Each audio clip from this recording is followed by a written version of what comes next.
Assalamualaikum warahmatullahi wabarakatuh. Jadi di sini saya akan menjelaskan tentang hadis riwayah dan diroyah. Sebelumnya perkenalkan, nama saya Alia Riri Ramadhani. Nomor NPM saya 110076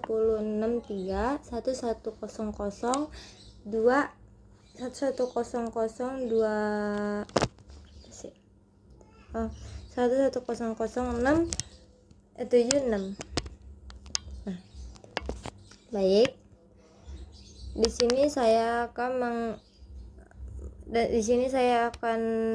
membahas pengertian tentang hadis. Jadi ilmu hadis itu terdiri dari dua kata, yaitu ilmu ulum dan al-hadis. Kata ulum dalam bahasa Arab berarti ilmu-ilmu, sedangkan al-hadis di kalangan umat hadis berarti segala sesuatu yang yang disandarkan kepada Nabi Muhammad SAW dari perbuatan, perkataan, takrir atau sifat.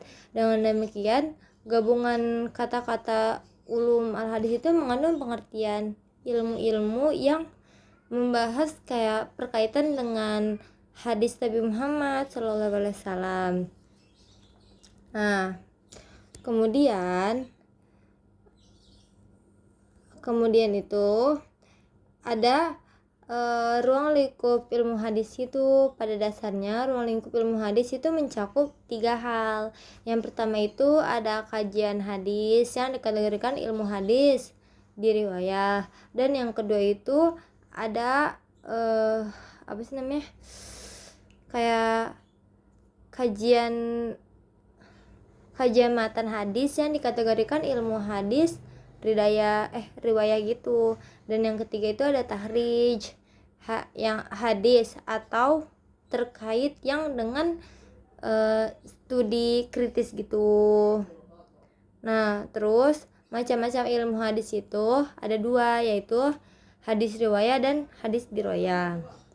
Yang pertama itu hadis riwayah, dalam ilmu yang pelajari semua perkataan, perbuatan, terus ketetapan, sifat, periwayatan, batasan Nabi Muhammad SAW. Dan yang kedua itu ada hadis diroyah, yaitu ilmu yang membahas kayak kaidah-kaidah untuk mengetahui keadaan kayak sanad dan matan gitu. Nah, terus sejarah penyusunan ilmu hadis riwayah itu, jadi dulu itu tuh ada yang namanya Imam Az-Zuhri. Nah, dia itu dipandang sebagai kayak pelopor ilmu hadis riwayat gitu. Jadi dalam sejarah perkembangan hadis, dia dicatat sebagai ulama pertama yang menghimpun hadis Nabi Muhammad SAW atas perintah dari khalifah. Nah, Umar bin Abdul Aziz itu kayak menurut khalifah itu ya Umar bin Abdul Aziz, usaha penghimpunan, penyeleksian, penulisan, dan pembukaan hadis secara besar-besaran terjadi pada abad ke-3 Hijriah yang dilakukan oleh para ulama seperti Imam Al-Bukhari, Imam Muslim, Imam Abu Dawud, dan lain-lainnya.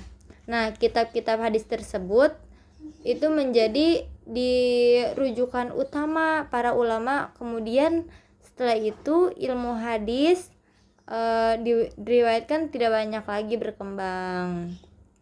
Nah, terus ilmu hadis diroyah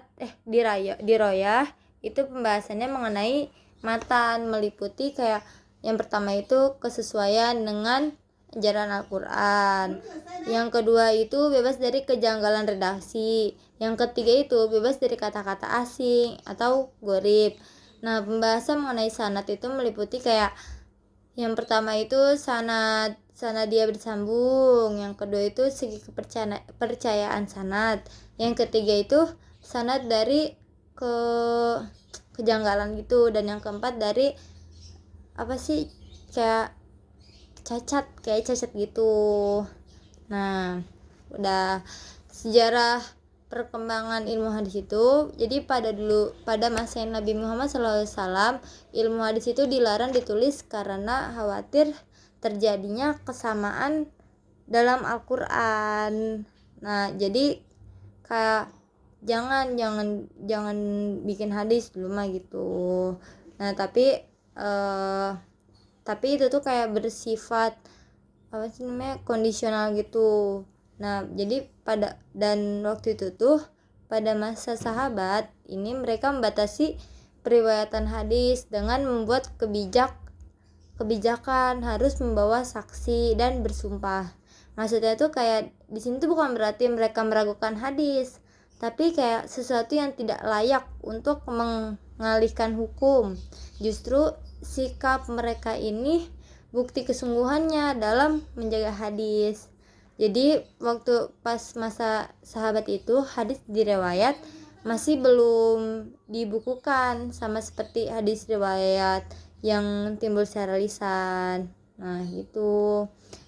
Jadi pada intinya ya gitu. Dah, sekian, terima kasih. Maaf apabila ada kesalahan kata-kata yang kurang mengenakan, karena emang di sini saya masih pelajar juga, belum kayak mendalami tentang hadis gitu ya. Nah, sekian, terima kasih. Wabillahi taufiq wal hidayah. Wassalamualaikum warahmatullahi wabarakatuh.